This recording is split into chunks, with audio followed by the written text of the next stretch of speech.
Hey guys, today we will be talking about another artist. The artist of today is Louis Wain, who was one of the most popular commercial illustrators in the history of England.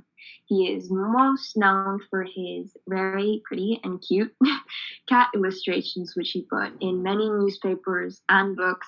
His playful anthropomorphized, like because they were sort of in the place of humans. They were playing golf. They were going to the opera. It's very cute.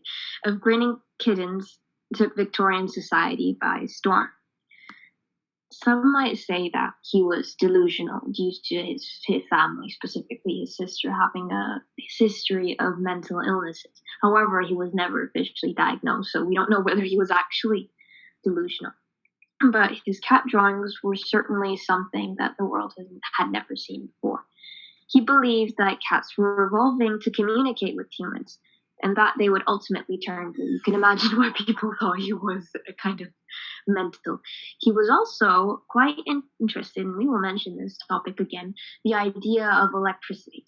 Like, not the electricity that you know in physics, but this sort of philosophical idea of electricity that is all around us, that is this free floating entity that drifted around in the ether.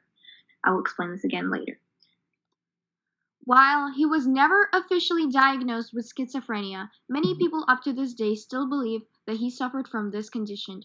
Some people have noticed that throughout his artistic evolution, you can clearly see the deterioration of his mental state. And while this is a very interesting fact about him, we shouldn't let it overshadow the vast amount of artworks that he created. Yeah, especially considering the fact that they were very good artworks. You can't just dismiss it as being the work of someone who had a mental illness. Anyway, when Wayne was around 24, he sold his first drawing of a cat to the Illustrated London News. Most of the time, when he tried to give his illustrations to these sort of newspaper companies, they always rejected.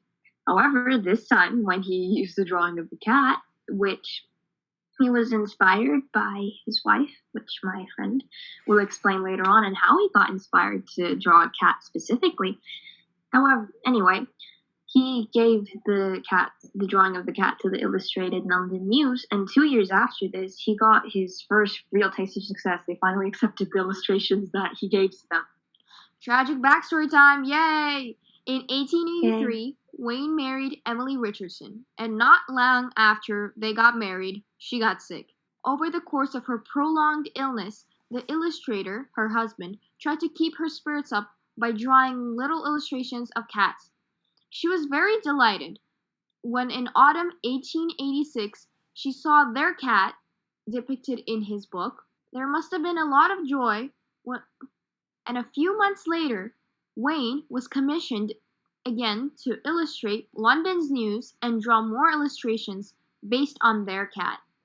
His work, A Kitten's Christmas Party, was very popular and a huge success, and it set Wayne on the road of commercial and artistic success. But sadly, he was unable to enjoy this accomplishment because the tragic part starts here: dead wife.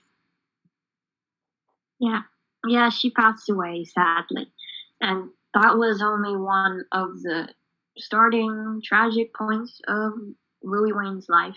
Because after that, his sister, who was also one of his sisters, he had like many sisters. One of his sisters was diagnosed with schizophrenia, and she committed suicide. So, as you can see, even though his successes grew and grew, he continued to struggle with anxiety and depression, as his wife was the one thing that kept him motivated to continue with his life. And despite all of his accomplishments, his personal life was never quite the same again. He locked himself up in his house and lived with his cats. His cat illustrations certainly tapped into something with the people of the Victorian times, as it allowed them to understand that cats were more than just the wild animals that they thought they were, that cats were capable of love, like dogs, which, like, people had dogs at that time, but nobody had cats as a pet. And Louis Wain normalized the idea of people having cats as pets, since cats are also capable of being loved and loving humans, and they're not just emotionless animals. So, after his wife's death, he came up with the idea of electricity. which, as I mentioned before, is this sort of free-floating entity that is all around us. It mixes the past, the present, and the future. And it is the will to live that is inside every person. And it's the will for passion. It's the thing that keeps us alive, and it's the thing that makes us love and have emotions. That's what he thought, at least.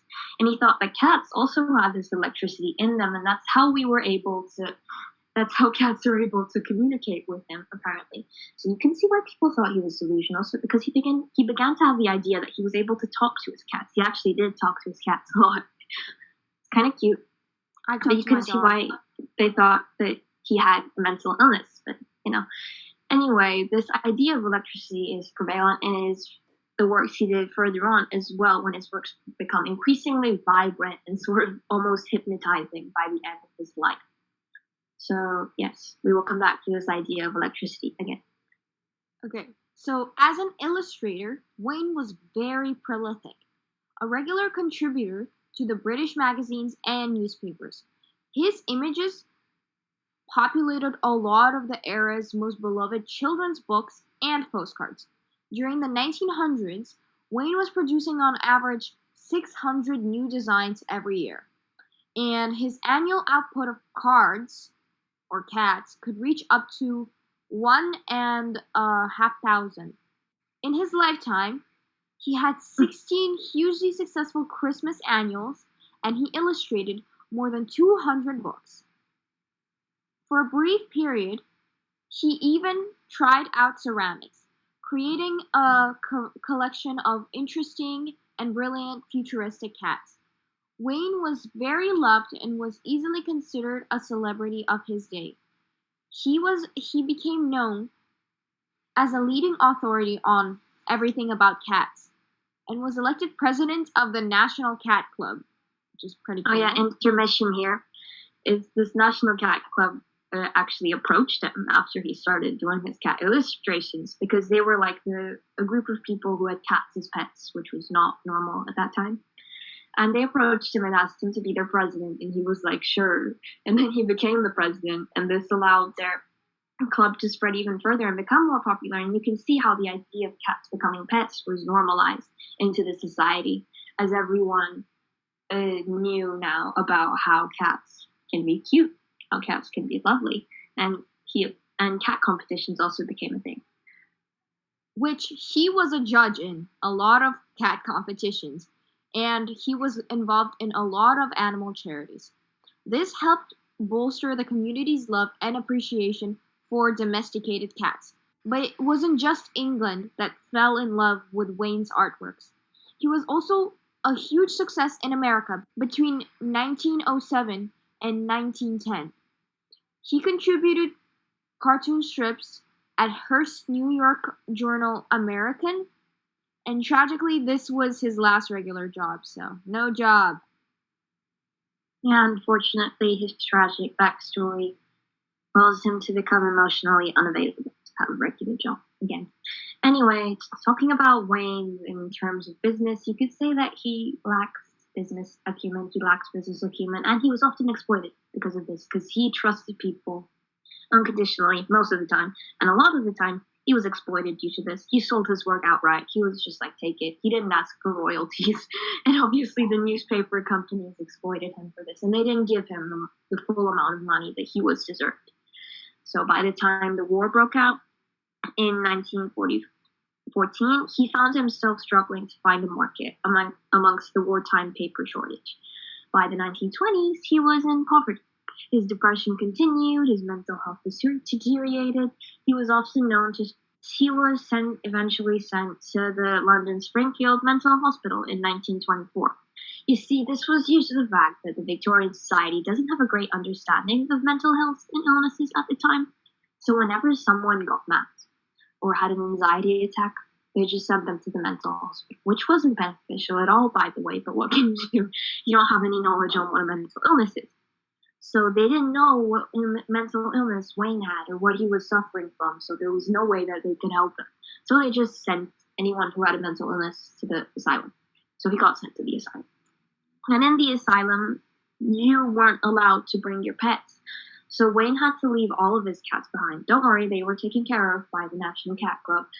But still, this troubled Wayne a lot during his time in the asylum, which then caused him to change the sort of the living conditions of the asylum, and they later allowed the pets to come into the asylum, specifically cats and dogs, and cats especially, since cats are good for mental health. Yeah, so during this time in his life, he continued to draw cats, and some of his artworks became more and more abstract, reaching to the point where the features of the cats were nearly impossible to make out. And were these drawings a product of schizophrenia, or was it just him experimenting with different art styles? Was it possible that he was suffering from dementia, or could it be that he was suffering from Asperger's syndrome? We'll probably never know the full answer for sure, but we can all agree that his artworks are amazingly beautiful and fascinating to look at, with each drawing having an amazing amount of detail and personality. Yeah, they're really nice to look at. Yeah, so to sum up, we could say that the life and work of Louis Wain is a story of contradictions. His work seems happy, his works are vibrant, the cats are cute, but his life was so tragic. In that tragic life, he was able to come up with these playful cats that are also sort of unsettling because of his own mental instability. He tried to be happy desperately towards the end of his life, and then in the mental asylum, you could say he sort of slipped over into the line towards abstract. And his works became something almost ascended into something completely new that had never been seen at that time. This brings us to the question of whether his work should be viewed as an expression of himself as an artist, or whether it's just the impact of his illness on him. But I believe, at least we believe, that you shouldn't disrespect his work by just attributing it to his mental illness, and rather you should just see it as something that contributed to him coming up with these wonderful cats. And these cats also allowed him to come up with the idea of electricity, which is still prevalent in our lives today. I believe electricity is the thing that wills us to live, and it allows us to look back into the past and all the things we did wrong, and we want to move forward into the future. And these cats, these playful cats, you should all thank him, all of you cat people out there, for allowing the normalizing of cats as pets, because without him, we would have never been able to love cats as easily. So, hope you like this video. If you guys like this video, please like and subscribe and leave a comment down below to be able to get the chance of getting an iPhone 5. Peace out, guys. Slightly used iPhone 5. Very used iPhone 5.